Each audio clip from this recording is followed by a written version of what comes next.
Imagine a galaxy teeming with life. Millions of worlds, countless species, each carving out their place in the vast, cold expanse of space. Some civilizations have stood for millennia, their empires stretching across entire star clusters. Others are young, barely stepping beyond their homeworlds. But not all are given the chance to thrive. Some civilizations, struggling, desperate, on the brink of extinction, are simply forgotten. The galactic community prides itself on order.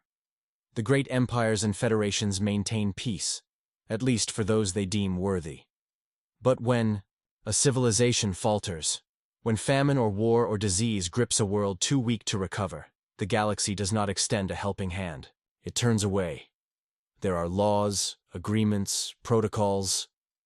But in reality, these are just excuses. A species that cannot contribute, that cannot prove its strength, is abandoned. It is deemed a lost cause. Imagine being one of them. Imagine your world falling apart around you. Your leaders send out distress signals, pleading for aid. You wait, watching the skies, hoping to see the gleaming hulls of relief ships descending from the heavens. But they never come.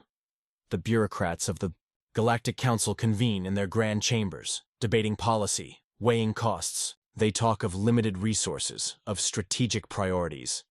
And in the end, they do nothing. To them, your people are already dead. But then, something happens. Something no one expected. A species long dismissed as reckless, impulsive, and too young to understand the complexities of galactic politics makes a choice no one else dares to make. Against all warnings, against all logic, humanity extends its hand.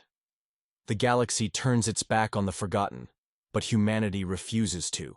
This is the story of how humanity defied the cold indifference of the galaxy and became the protectors of the abandoned, humanity's first steps into the galactic stage. To understand why this happened, we must go back to the moment humanity first encountered the wider galaxy. And it was not through peaceful diplomacy or scientific discovery. It was through war. The first contact between humanity and an alien civilization came at the hands of the Zarkari Dominion, an empire of ruthless conquerors, their war fleet spanning hundreds of systems. To the Zarkari, humanity was nothing more than an expansion opportunity. A new species, fresh for subjugation. Their scouts observed Earth, noted its fractured nations, its internal conflicts, its primitive space travel. The Zarkari saw weakness, a world ripe for conquest. And so, the invasion began. They expected an easy victory. They had conquered dozens of species before, crushing resistance in weeks. But Earth was different. Humanity was different. The first wave of the invasion was met not with surrender, but with defiance. Nations united overnight. Weapons that had never been fired in war were unleashed with terrifying effectiveness. Entire Zarkari fleets were wiped from the skies in battles they should have won. And yet, it wasn't just their military strength that shook the Zarkari. It was their resilience, their refusal to break. The war dragged on, turning into a brutal conflict the Dominion had never anticipated. Eventually, humanity forced the Zarkari to retreat, something no species had ever done before, and the galaxy took notice. Some feared humanity, others respected them. But the consensus was clear. Humans were unpredictable. Unlike the rigid, rule-following species of the Galactic Council, humanity did not play by the established order. They did not wait for approval. They did not hesitate when faced with moral dilemmas. Where others turned away, humans acted. And that terrified the galaxy. The first forgotten world, Marinus 4. The first test of humanity's defiance of galactic norms came with a single dying world, Marinus 4.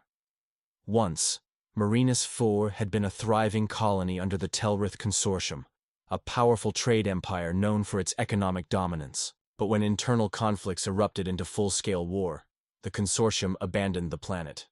Their leaders deemed it a lost cause, withdrawing their fleets and leaving the remaining survivors to fend for themselves. For years, Marinus 5 decayed.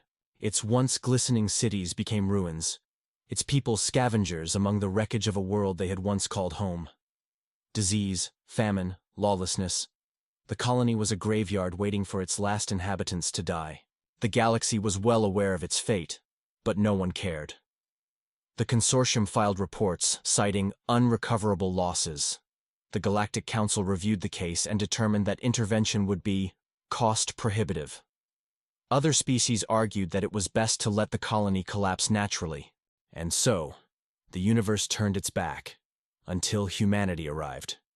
It started with a single ship, an independent human trade vessel, passing through the system.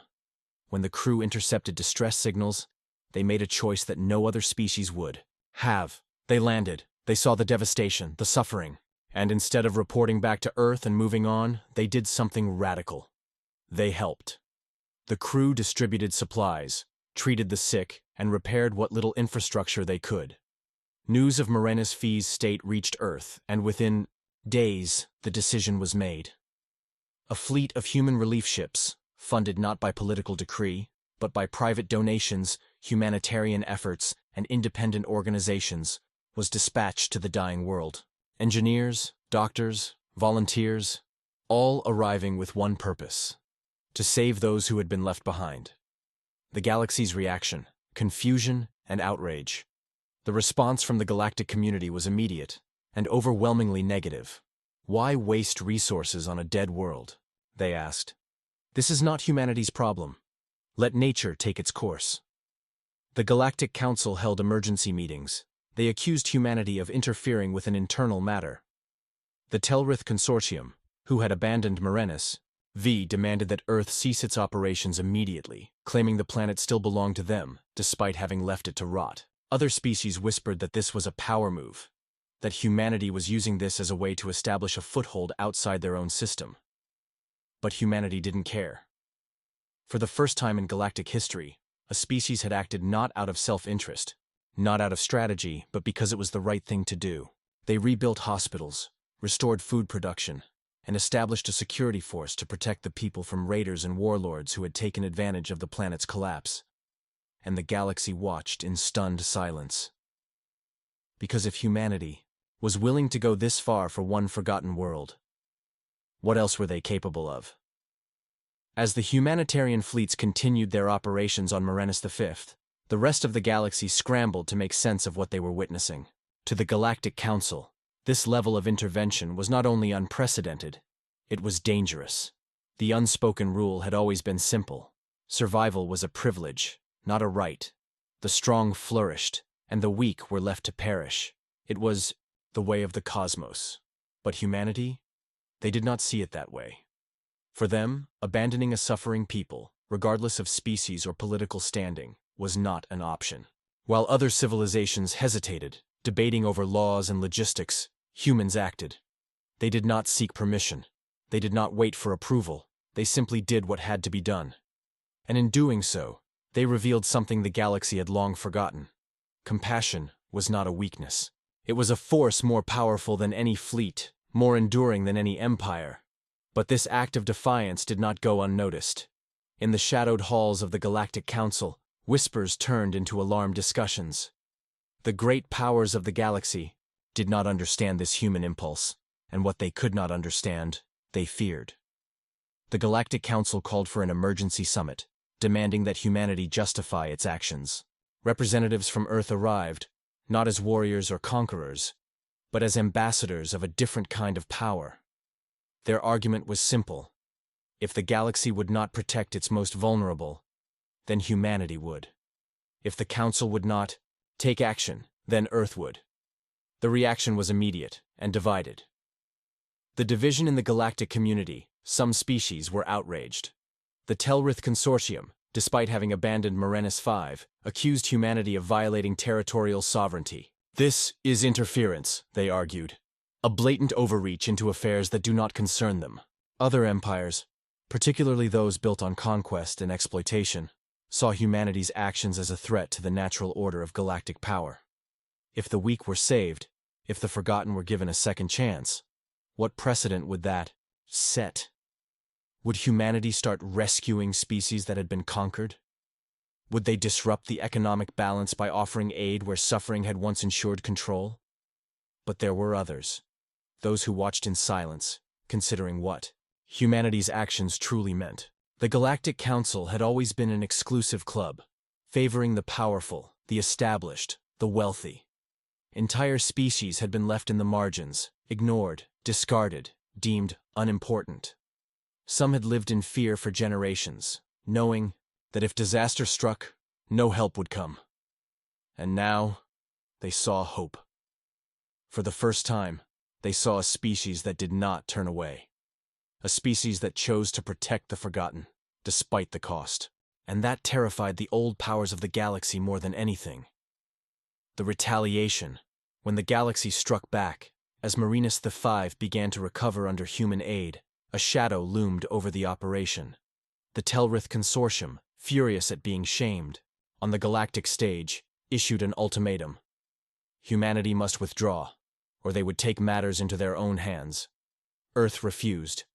And so, the Consortium made good on their threat. It started with blockades. Telrith warships arrived in orbit, cutting off supply routes and threatening any ship that tried to land. Human relief convoys found themselves intercepted, their crews arrested under the charge of trespassing on restricted territory. Human, doctors and engineers on the surface were branded as agitators, and local mercenary groups, likely paid off by the Consortium, began launching attacks on humanitarian outposts. The message was clear: stop, or suffer the consequences. But what the Telrith had not accounted for was what happens when you threaten humanity while they are trying to do the right thing. Because if war had taught the galaxy anything, it was that humanity did not back down. Humanity's response: the shield of the forgotten. The moment human relief ships were fired upon, the response was immediate. Earth declared the blockade an act of aggression, and within days, a fleet of human warships arrived. They did not come to invade. They did not come to conquer. They came to defend. The Telrith, expecting a diplomatic resolution, were unprepared for what followed. The human fleet wasted no time dismantling the blockades, forcing the enemy warships to retreat or be destroyed. On the ground, human soldiers, volunteers, not conquerors, stood alongside the people of Marinus V, protecting the newly rebuilt cities from raids and ensuring that no more innocent lives would be lost. And yet, even in the face of all this, humanity did something even more shocking. They did not seize Marinus V. They did not claim it as a human colony or demand tribute from those they had saved. Instead, they did something that shattered galactic expectations. They gave it back. Marinus V was declared an independent world, free from consortium rule. The people of the planet were given a choice, for the first time in decades, to determine their own future. And when asked why they had done all this, why they had risked war, spent resources, and fought so fiercely for a world that was not their own, humanity's answer was simple: because someone had to. The unforeseen consequences, a ripple. Across the stars, the liberation of Marinus V was more than just a victory. It was a statement, a challenge to the way the galaxy had operated for centuries, and the consequences were immediate. Worlds that had long been forgotten began sending distress calls, not to the Galactic Council, not to their former rulers, but to Earth. The weak, the abandoned, the forsaken, all turning to the only species that had proven it would stand for them. And humanity, they answered. Across the galaxy, forgotten colonies, ruined civilizations, and oppressed worlds began to rise. Not as conquests, not as human territories, but as free people given a second chance. And with every world saved, the fear among the old powers grew, because for the first time in history, the balance of power was shifting. Not through war, not through force, but through something far more dangerous to the status quo: hope. And the galaxy was not ready for it. The unraveling of an empire. The Telrith Consortium had ruled through fear and control for centuries, their iron grip over countless worlds, ensuring that no one dared to challenge their dominance. But what they failed to realize was that empires do not fall in great battles. They crumble from within when their foundation of power begins to crack. And humanity had just driven a wedge straight into their foundations. Marinus V was supposed to be forgotten. A planet left to rot, its people crushed beneath the weight of neglect. But now, it had become a symbol, a rallying cry for every world that had been abandoned, every species that had suffered under the cold indifference of the galactic elite. And the Telrith were watching their control slip away, one defiant spark at a time. As the news of humanity's intervention spread across the stars, other planets began to resist. They looked at Moranis V and saw hope. They saw the impossible become reality.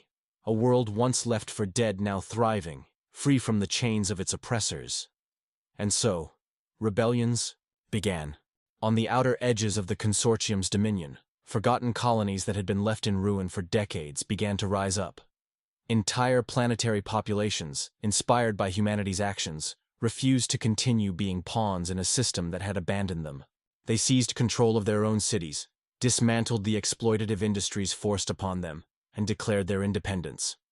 At first, the Telrith tried to suppress these uprisings through force. They sent in fleets, they deployed mercenaries, they executed rebel leaders. But with every atrocity, they only fueled the fire. Because now, these worlds knew they had an ally. A force in the galaxy that would not turn away. And that force? It wasn't just Earth anymore. A growing alliance. The turning tide. Humanity had sparked something far greater than they could have ever imagined. What had started as a single humanitarian mission had now become a movement. Species that had been ignored by the Galactic Council, minor races, fringe civilizations, trade guilds that had suffered under corruption, all began to take notice. The United Alliance of Free Worlds was formed. It was not a military coalition, not a conqueror's pact. It was something the galaxy had never seen before. An alliance built on the radical idea that no species should be left behind, that no world should be forgotten. At first, the major powers of the galaxy scoffed. Idealists, they sneered. Fools playing at politics. But then, the numbers began to grow. More and more worlds joined, their people weary of the cold, calculating rule of the Galactic Council. The alliance offered protection, not through conquest, but through cooperation. And humanity? They stood at its heart. For the first time in galactic history, the balance of power was no longer dictated by empires and warlords. It was shifting towards those who had once been powerless. And that terrified the old rulers more than anything, because they realized something too late. They were no longer fighting a war against humanity alone. They were fighting against every forgotten world that humanity had given hope. The Galactic Council's desperation as the rebellion spread and the United Alliance gained traction. The Galactic Council convened in a state of panic. The old empires, the ancient civilizations that had dictated the fate of the galaxy for millennia, saw their influence unraveling before their very eyes. And so, they did what desperate rulers always do when faced with change. They declared humanity an existential threat. They accused Earth of disrupting galactic stability, of interfering where they had no right. The Council's declaration was clear.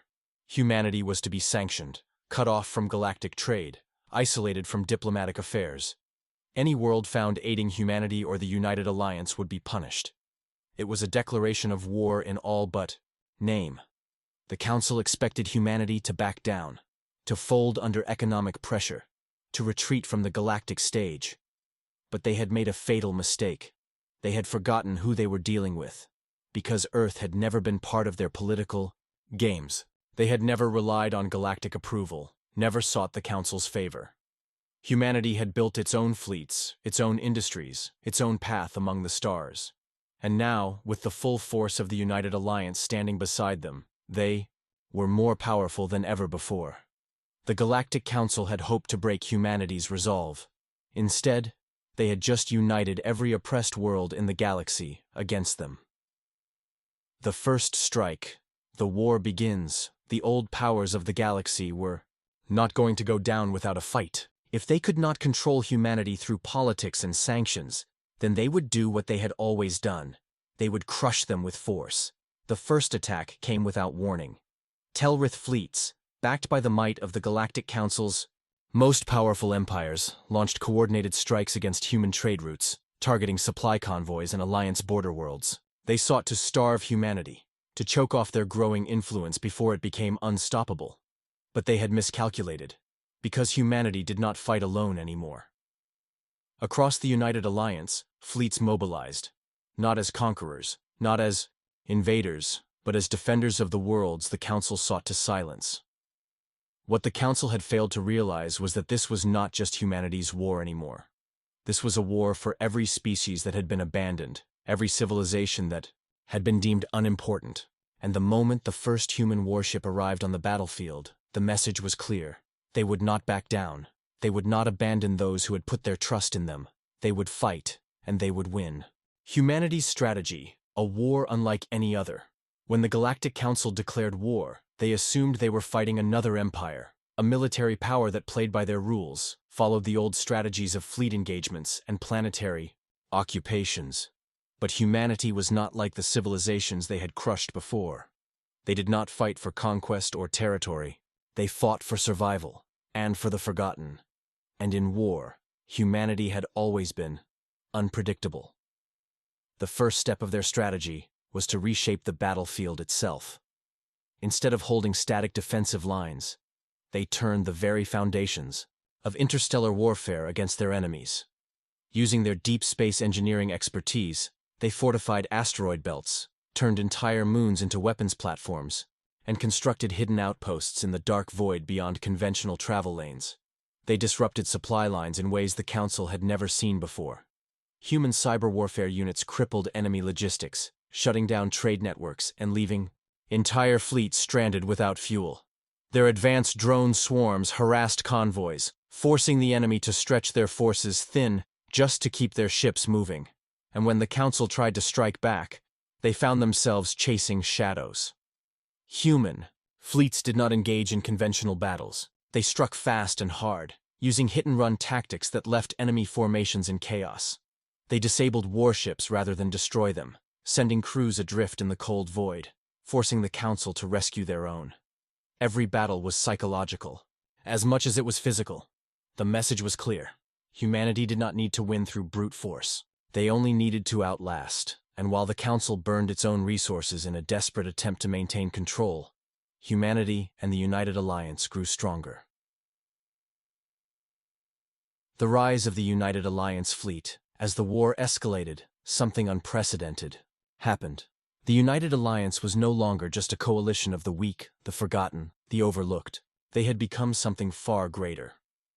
Under humanity's guidance, the fractured forces of dozens of species came together to form a single, unified military. Something the galaxy had never seen before. No longer just scattered militias or resistance groups, but a true fighting force that could rival the old empires. Human engineers worked tirelessly, integrating alien technologies with their own to create warships unlike anything the Council had ever faced. Faster, smarter, more adaptable. Entire fleets were outfitted with modular weapon systems that could be adjusted mid-battle, giving them an edge over the rigid, outdated designs of the Council's forces. The Alliance's pilots, drawn from species once deemed inferior by the old powers, became legends. In the vastness of space, they rewrote the rules of warfare, using maneuverability and coordination to outmatch the enemy's raw firepower. And on the ground, human-led special operations teams trained insurgents and freedom fighters, turning planetary resistance movements into deadly, coordinated units. What had once been scattered uprisings now operated with brutal efficiency, striking at the heart of the Council's infrastructure. The war was no longer a series of battles. It was a revolution. And it was spreading faster than the Council could contain it. The Council's brutal retaliation. The Council, now desperate, did what they had always done in times of crisis. They turned to cruelty. When they could not defeat humanity on the battlefield, they sought to break their spirit. They declared entire systems enemy territories and began mass bombardments. Civilian colonies, planets with no military presence, were erased from existence in fire and radiation. Billions perished, their only crime being their refusal to submit. Was an act of genocide on an unprecedented scale. And for the first time, the war took on a darker, more terrifying tone. Because now, humanity was no longer fighting just to protect the forgotten. Now, they were fighting for vengeance. The Council's atrocities did not break the United Alliance. it hardened them. The survivors of the bombed worlds did not flee in fear. They joined the war. Refugees became soldiers. The oppressed became warriors, and humanity, always willing to endure the worst of the universe, swore a single, unbreakable oath. They would not let this stand. The turning point.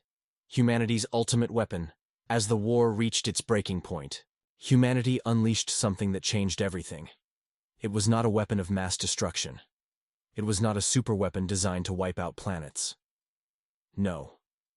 It was something far more terrifying. It was knowledge.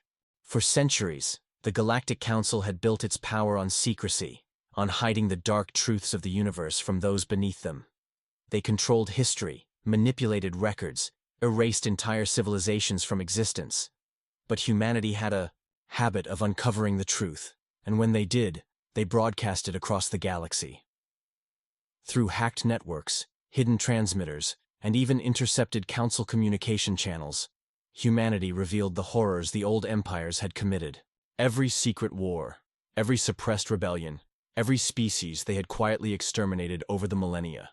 It was all laid bare for the entire galaxy to see. Worlds that had once been neutral turned against the Council in outrage. Armies that had once fought for the old powers defected in shame. Even within the Council's own ranks, cracks began to form as their own people questioned everything they had ever been told. The old order was crumbling, and in its place, a new future was rising. A future where no species would be forgotten again. The final battle begins with the Council's forces in chaos and their grip on the galaxy slipping. Humanity and the United Alliance made their move. This was not a war for conquest. There would be no new empire rising from the ashes of the old. This was a war for liberation. And so, the Alliance launched its final campaign, a push straight to the heart of the Council's domain. World after world fell to them, not through devastation, but through revolution. People who had once feared their rulers now rose up in defiance. The Council's fleets, battered and broken, could not hold the line. The final battle was not a battle at all. It was an awakening, and at its center was humanity. The shattered throne, humanity's march to victory. The final campaign had begun. But this was no mere military conquest. This was a systematic dismantling of an empire that had stood unchallenged for millennia. With every liberated world, the momentum of the war shifted further against the Galactic Council. The United Alliance, once a coalition of the weak, had become an unstoppable force. Their fleets grew larger, their armies more disciplined. But what truly set them apart was their resolve. They were not conquerors. They did not seek to replace the Council's rule with their own. Instead, they fought to unmake the very system that had enslaved so many for so long. This was not just a war of weapons. It was a war of ideals. And for the first time in history, the galaxy believed in something greater than submission and hierarchy. But the Council was far from defeated. In their desperation, they abandoned all pretense of civility. Entire systems were turned into fortresses, civilian populations conscripted into unwilling armies. Those who refused were executed publicly, broadcast across every available frequency. As a warning, the message was clear. The Council would rather see the galaxy burn than surrender, and so the final march to victory would not be easy. The battle for the core worlds. The closer humanity and the Alliance drew to the Council's home systems, the more brutal the fighting became. The Council's fleets, though battered, still vastly outnumbered the Alliance. In the past, their sheer numerical superiority had always been enough to crush resistance. But this war was different. Humanity had introduced something the Council had never truly understood: asymmetrical warfare on a galactic scale. They did not meet the enemy in conventional fleet engagements. Instead, they lured them into carefully orchestrated ambushes, using false distress signals and feigned retreats to break apart their formations. Every battle was a lesson in adaptability. Human-led strike teams infiltrated enemy strongholds, crippling planetary defenses before the main fleet arrived. Their cyber warfare divisions shattered enemy communications, leaving entire armadas fighting blind in the void. And then there were the Liberator fleets, vast armadas composed of former slave races, defectors, and the remnants of civilizations the Council had once crushed. They did not fight out of duty. They fought out of rage. The war was no longer a rebellion. It was a reckoning. The fall of the High Command at the heart of the Council's empire lay the throne world of Calthar Prime. A planet unlike any other. A world of endless spires where the elite of the galaxy had ruled in luxury while countless trillions toiled beneath them. For untold ages, it had been the unassailable heart of power. But on this day, it would become something else. It would become the symbol of their downfall. The final assault on Calthar Prime was unlike any battle before it. The Council had gathered what remained of their forces for one last stand. Planetary shields, orbital defense platforms, automated battle fleets, every weapon at their disposal was brought to bear. But against the combined might of the United Alliance, it was not enough. The battle raged for days, with the Council's forces fighting with the desperation of those who knew their time was up. But one by one, their defenses fell, and then humanity did something the Council never expected. They did not bombard the capital from orbit. They did not burn the planet to ash. Instead, they landed in the heart of the city, where the rulers of the galaxy had once looked down upon the lesser races. Humanity and the Alliance walked, not as conquerors, but as witnesses to the end of an era. And in the grand chamber of the High Command, where tyrants had dictated the fate of billions, the Council's leaders were dragged before the very people they had oppressed. There was no negotiation, no plea for mercy. There was only justice, and the galaxy watched as the old order fell, the unmaking of an empire. With the Council shattered, the remaining strongholds of the old regime collapsed. Some surrendered willingly, others tried to fight on, refusing to accept the new reality. But they were now relics of a bygone age, and one by one, they disappeared. The transition was not easy. The infrastructure of oppression had been woven into the very fabric of galactic society. Dismantling it would take time, generations even. But for the first time in history, the future was no longer written by the powerful few. The galaxy had turned its back on the forgotten, but humanity had chosen to protect them. And in doing so, they had changed the course of history forever. A galaxy in ruins. The aftermath of liberation. The war was over. The Council had fallen. But victory was not the end. It was only the beginning of a far greater challenge. The galaxy, once a meticulously controlled hierarchy, had been thrown into chaos. For countless ages, civilizations had lived under the rule of the Council, their every action dictated by unseen bureaucrats and enforcers. Now, with that structure shattered, billions found themselves unmoored. Entire sectors, once bound to the Council's authority, faced economic collapse.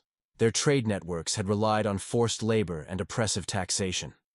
With the slave markets abolished, with the tribute fleets no longer delivering supplies, whole regions were plunged into scarcity. For humanity and the United Alliance, this was the real test. The war had been fought for freedom, but freedom alone was not enough. Without leadership, without stability, the very civilizations they had fought to liberate could crumble into anarchy. So, the task of reconstruction began. The ghosts of war. Dealing with the remnants of the Council, though the High Command had been dismantled and their core worlds subdued, the Council was not entirely gone. Many of their warlords, admirals, and governors had vanished before the final assault, retreating to the farthest reaches of the galaxy. Scattered, they no longer posed an existential threat, but they were still dangerous. Some sought to rebuild, the old order in exile, establishing brutal warlord states where they could rule as they once had. Others turned to piracy, raiding newly liberated worlds in an attempt to destabilize the fragile peace. But the most dangerous were the ideologues, the Council loyalists who believed their loss was only temporary. These zealots did not see themselves as defeated. They saw themselves as waiting for the United Alliance to overextend itself, waiting for infighting among the liberated races, waiting for an opportunity to strike back. They launched insurgencies, assassinated leaders, spread propaganda that painted humanity as conquerors rather than liberators. And so the war did not truly end, it shifted. The great battles in the void were replaced with shadow wars fought in the alleys of liberated cities, in the depths of once-occupied colonies, in the whispers of those who still clung to the old ways, humanity and its allies did not rest. They adapted, as they always had. Counterinsurgency operations swept through the remnants of the Council's hidden bases. Intelligence networks were established, infiltrating these splinter factions before they could regain strength. The war did not return to the scale it had once been, but it was clear that vigilance would be necessary for generations to come. The trials of the conquerors, what to do with the defeated. With the Council shattered, the question arose, what should be done with those who had ruled over the galaxy with an iron fist? Some demanded their complete extermination, arguing that the only way to prevent the return of tyranny was to remove those who had perpetuated it. Others believed in a different path. Humanity, having learned from its own bloody history, refused to enact another cycle of vengeance. The Council's leaders were not merely executed or exiled. Instead, they were put on trial. Before a galaxy that had once feared them, the former rulers stood in judgment. The crimes of the Council were laid bare: the forced labor camps, the planetary purges, the genetic experiments on entire species. Millions watched as the architects of oppression were made to answer for their deeds. Not all were sentenced to death. Some, particularly those who had cooperated with the resistance in the final days of the war, were given a chance to redeem themselves by working to rebuild what they had destroyed. Others were imprisoned, their knowledge used to dismantle the very machine they had once controlled, and some simply vanished.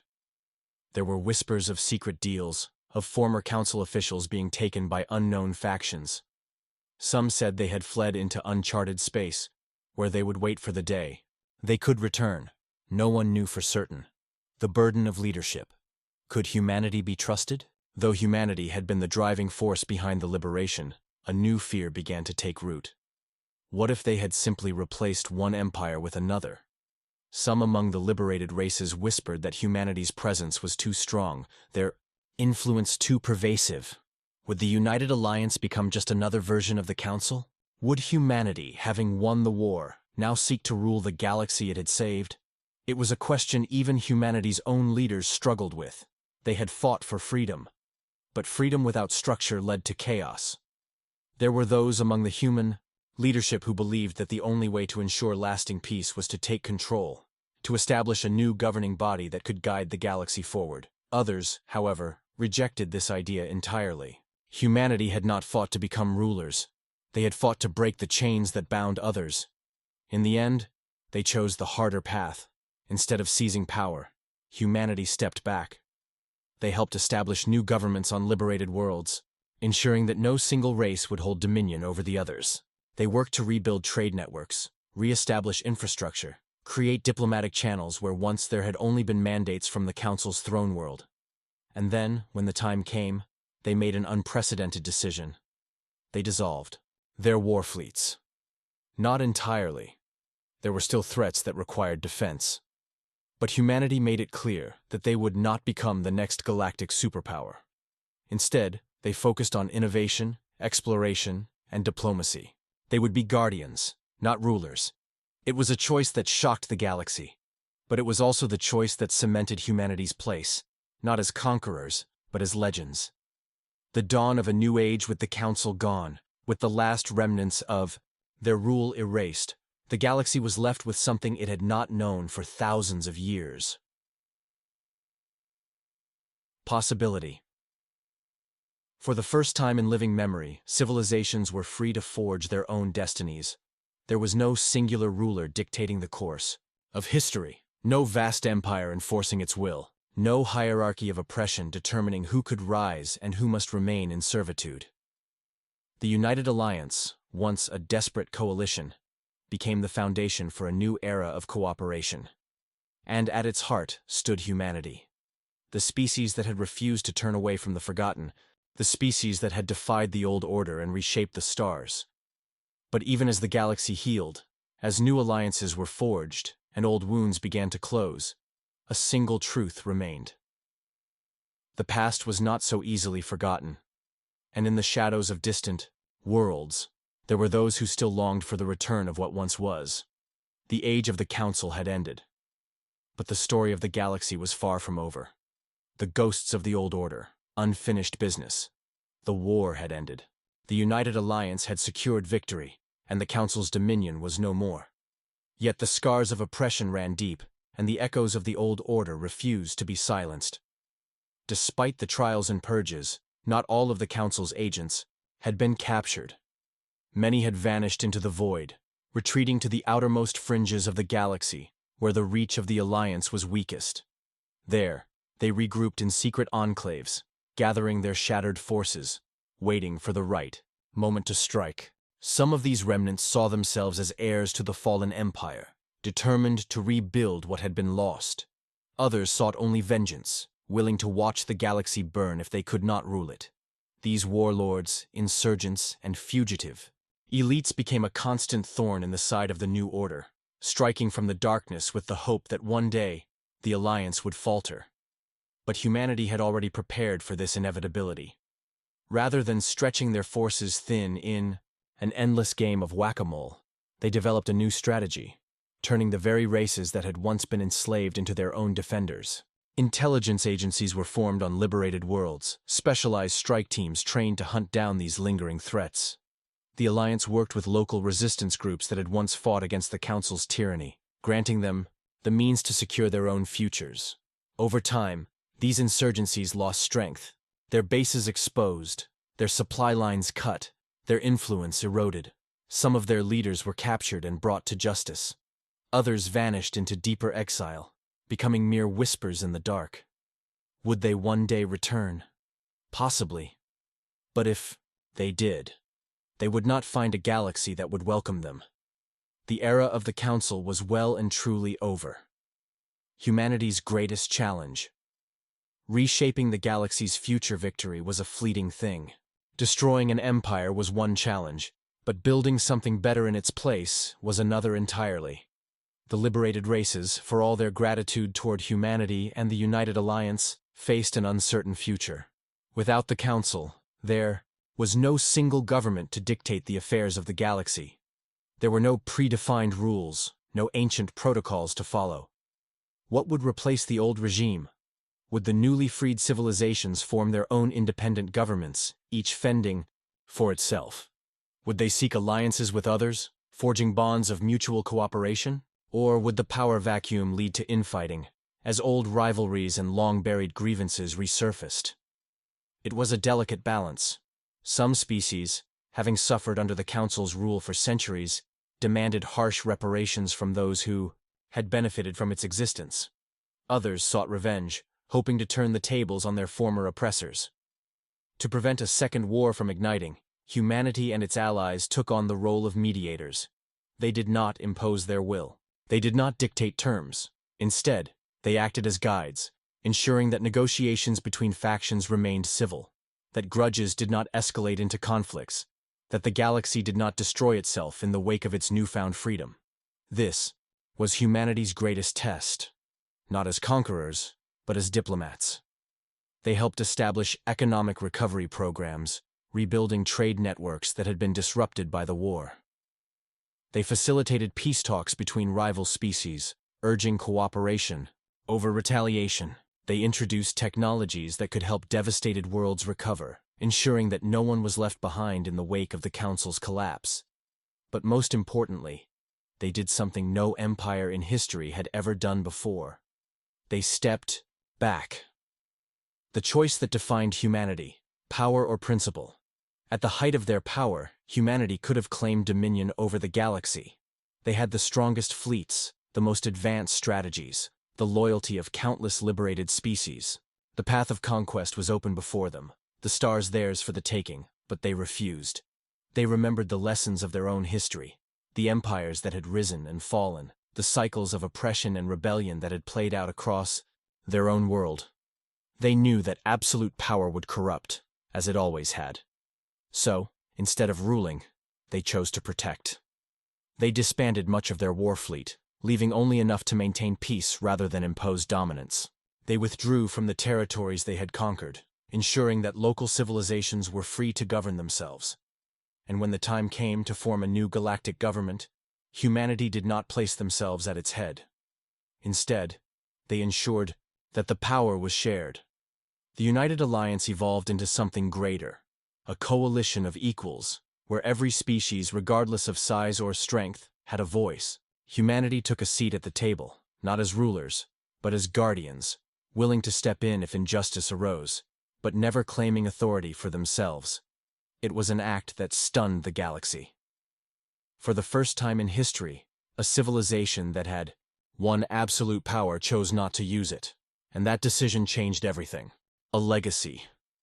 Beyond the stars, how humanity became the guardians of the forgotten generations past. The United Alliance became the foundation of a new era of peace and cooperation. Trade flourished. Scientific advancements accelerated. Worlds that had once been enslaved grew into thriving civilizations, their scars slowly healing. And throughout it all, humanity remained watchful. They did not rule, but they did not turn away either. Whenever tyranny threatened to rise again, they stood against it. Whenever injustice reared its head, they intervened, not as conquerors, but as protectors. They earned a new name among the stars, the guardians of the forgotten. They were the ones who remembered the suffering of those the galaxy had abandoned, the ones who ensured that no civilization was left behind, the ones who, even after victory, never let their vigilance fade. And so, long after the war had ended, long after the Council had become a distant memory, humanity's legacy endured, not as rulers, not as conquerors, but as the ones who never turned their backs on those who needed them most. The final question: what comes next? As the galaxy stood at the dawn of a new era, one question remained: what comes next? The cycle of history had been broken, but the future was unwritten. Would the Alliance's peace hold? Would new threats emerge from the darkness beyond known space? Or would another force, one yet unseen, rise to challenge all that humanity had built? Only time would tell. But one thing was certain: as long as there were those who needed protection, as long as there were voices crying out for justice, humanity would be there, watching, waiting, guarding the forgotten. And this is how humanity reshaped the fate of the galaxy forever.